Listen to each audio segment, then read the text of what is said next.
കാസർഗോഡ് സമൂഹ മാധ്യമങ്ങളിലൂടെ വിദ്വേഷ പ്രചാരണം നടത്തിയ സംഭവത്തിൽ 2 പേരെ അറസ്റ്റ് ചെയ്തു. റിയാസ് മൗലവി കൊലപാതക കേസിലെ 1-ാം പ്രതി അജേഷ്, കുമ്പള സ്വദേശി സിദ്ദീഖ് എന്നിവരെയാണ് കാസർഗോഡ് ടൗൺ പോലീസ് അറസ്റ്റ് ചെയ്തത്. കോടതിയിൽ ഹാജരാക്കിയ പ്രതികളെ റിമാൻഡ് ചെയ്തു.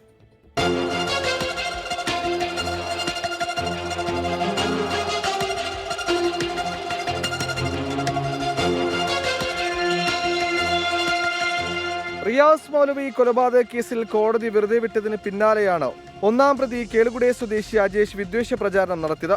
ഫേസ്ബുക്ക്, ഇൻസ്റ്റഗ്രാം എന്നിവയിലൂടെയായിരുന്നു പ്രചാരണം. സ്വമേധയാ കേസെടുത്ത പോലീസ് ഫേസ്ബുക്ക്, ഇൻസ്റ്റഗ്രാം എന്നീ അക്കൗണ്ടുകൾ അജീഷിൻ്റെതാണെന്ന് സ്ഥിരീകരിച്ചു.